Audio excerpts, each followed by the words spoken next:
brothers and sisters, I am May. I'm the daughter of Phil and Jasly Guzman. So I got married last year, and my husband and I joined Couples for Christ in North B sector. Hello, brothers and sisters. I am Jazz, the wife of Phil and the mother of Mimi. At present, I am with the Handmaids of the Lord in North B sector.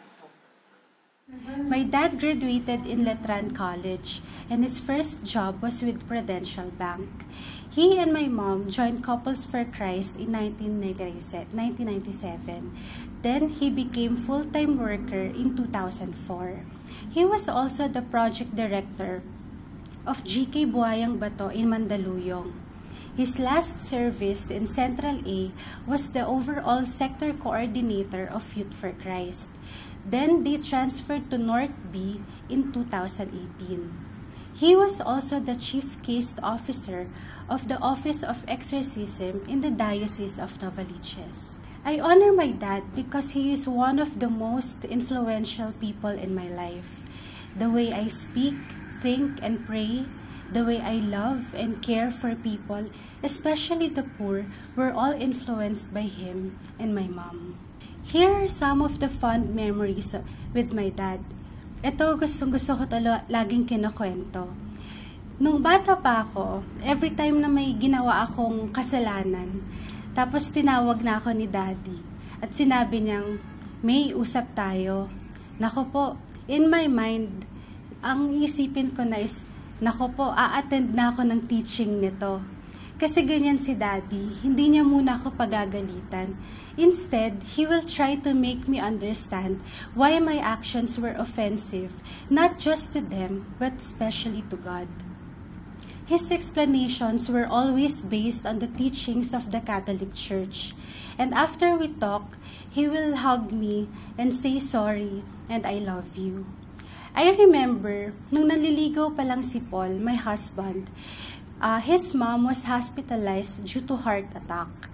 So, when my parents knew about it, imagine that time, nanliligaw pa lang si Paul, and first time mamimit ng parents ko yung mom niya.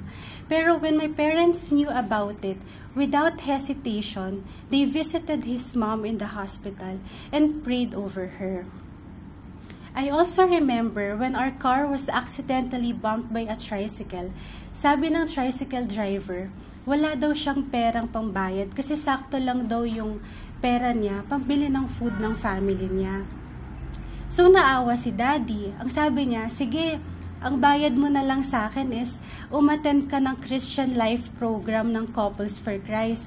I-endorse kita sa chapter head kung saan ka nakatira. Daddy always looked for opportunities to evangelize people. My dad spent his time serving and loving not only the CFC community, but most especially our family. Kahit gaano siya ka-busy sa work niya, at lalong-lalo na sa service niya sa Couples for Christ and Ministry of Exorcism, he will make sure na every time na kailangan ko siya, nandyan siya at readyng makinig sa akin. He was my best friend, my confidant, my teacher, my playmate, and I really thank the Lord for giving me a solid and happy family. I never knew that our life will suddenly change. Last March 12, 2020, my dad had cough and colds. Then 2 days after, he had fever. He thought that it was just an ordinary fever. But 5 days after, hindi bumababa yung temperature niya. So, nung March 19, sabi nung doctor friend niya na magpa-chest x-ray siya, tsaka COVID swab test. The doctor just gave him an antibiotics for his pneumonia and ordered him to go home.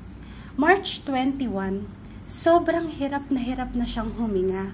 So, we decided to bring him back to the FEU hospital.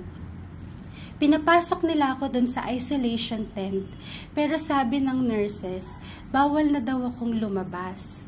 So, the whole time, nandun lang ako sa isolation tent, ako yung nag-aalaga kay Daddy. We went there, siguro mga 10:30 in the morning. Nung madaling araw na, sobrang hirap na siyang huminga. So the doctor suggested for intubation na siya. While they are preparing, imagine, at 1 a.m., tumawag si Father Nonet Legaspi. And kahit hirap na magsalita si Daddy, pinilit niya na mag-confess. So the doctors and I stayed outside while waiting to finish his confession. It was overwhelming to know that his desire to stay in the state of grace was granted. Some weeks before Phil's death, it crossed my mind, how am I going to face death in our family? By the way, before this thought came about, Phil kept on telling me many times that he must go first because he can't live without me. I wish that we will face death together. But when I thought of our daughter, my mind refused to entertain that morbid thought. Little did I know that it was going to happen so suddenly and unexpectedly. When Phil and Maymay left the house to go to the hospital, I cried and literally prostrated myself in front of the altar, begging God to give me the grace to accept whatever is His will for Phil. Knowing the virulent behavior of COVID virus, I expected that I was infected already, and I might follow Phil if he will not survive. But God has a different plan for me. I thought that I was dying already. Somehow, that feeling was still bearable, but the thought that I might leave Maymay alone made me panic.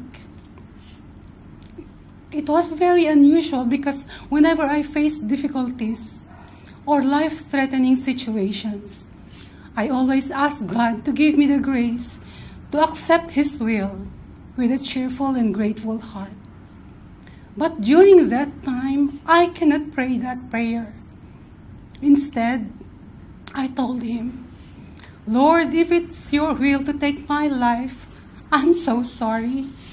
Forgive me, Lord, but I cannot accept your will. This time, I'm begging you to please let me live for my daughter. Mama Mary, please ask your son Jesus to heal me. After this prayer, I suddenly felt so much peace. And then I had an idea of confessing my sins through phone just to be ready if ever my condition will get worse, but still hoping that I will be healed miraculously. Before the confession, my fever was 37.8. Then right after, it dropped down to 37.4 without taking paracetamol. Then I got healed. Praise God for healing me again through the sacrament of confession. Phil made a post on Facebook about confession before he got sick. He was reminding everyone not to commit mortal sins because the priests will not be able to perform the sacraments during the lockdown. He was giving utmost importance to this sacrament because we learned in the ministry of exorcism that the evil spirits can easily harass or retaliate on us if we are not in the state of grace. That is why frequent confession is a must in our ministry, especially before doing our mission of liberating the afflicted from the power of Satan. When he woke up in the morning, nung nakita niya ako, lumaki yung mata niya. Siguro nagulat siya na, ba't andun pa ako? Pero sabi ng doctor sa akin, dahil bawal silang magstay doon sa isolation tent, ako na lang daw yung mag-monitor ng oxygen level niya. So the whole time, nakatingin lang sa akin si Daddy. Wala siyang gustong sabihin eh. Basta sinusundan lang niya ako ng tingin. So, dahil ako yung nagbabantay ng oxygen level niya, ang lagi kong senya sa kanya, hindi ko din alam ba't ganun, pero ang lagi kong senya sa kanya is, okay, and sleep ka na. Pero ang meaning nun for me is, okay yung oxygen mo, rest ka na, para makarecover ka. So, paulit-ulit ako dun sa okay and sleep na signs. So, when the nurse came, sabi ko, nurse, pipikit muna po ako kasi wala pa po akong tulog. Gisingin niyo na lang po ako kapag aalis na po kayo. Pero hindi po ako ginising ng nurse. Siguro, yun nga po, alam niya na wala pa po akong tulog. So, nagising na lang po ako nung narinig ko na yung flatline sound from the monitor. So, doon na po ako nagpanik at umiyak. Then, they tried to revive him, pero wala na po talaga. Since Phil died during the first wave, people were still in panic mode, and many were saying then that dying from COVID-19 is not a good way to die, because they die alone, depressed, and afraid, and the family are not given the chance to be with them during the wake. This bothered me and made me ask, why, Lord? The why was not meant to question the will of God, but to seek for a clearer answer, because I believe that the plan of God for Phil and all his faithful servants will always be good and acceptable. After days and months of pondering, the answers to my questions unfolded one by one. First, he did not die alone because May was with him. Phil had many love languages, but the most evident one is the acts of service. He was always willing to offer help, even if it will cost him inconvenience or great sacrifice. That is the reason why he dreaded the thought of being a burden to May when he gets old. He actually told her, "Anak, pag matanda at makulit na ako, dalhin mo na lang ako sa home for the aged." May jokingly replied, "Of course not, Daddy. Kukuhanan kita ng sexy nurse." And it became a joke every time Phil will be makulit. May will tell him, "Daddy, sige ka, wala ka ng sexy nurse." And so, when Phil finally realized that his condition was not improving, I knew that he was anxious already. 3 days before he went back to the hospital, he asked me, "Alagaan kaya ako ni May?" After several days, it crossed my mind na baka yung understanding niya dun sa okay and sleep na signs ko is, okay na kami, pwede ka nang mag-rest. Well, whether it is true or not, I don't question God for what happened kasi sobrang ganda ng death niya. And I believe that everything was in accordance with the plan of God. I know that all his prayers were answered. Number 1, nakapag-confess siya.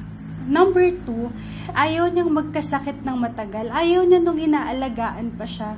So, less than 24 hours lang kami sa hospital.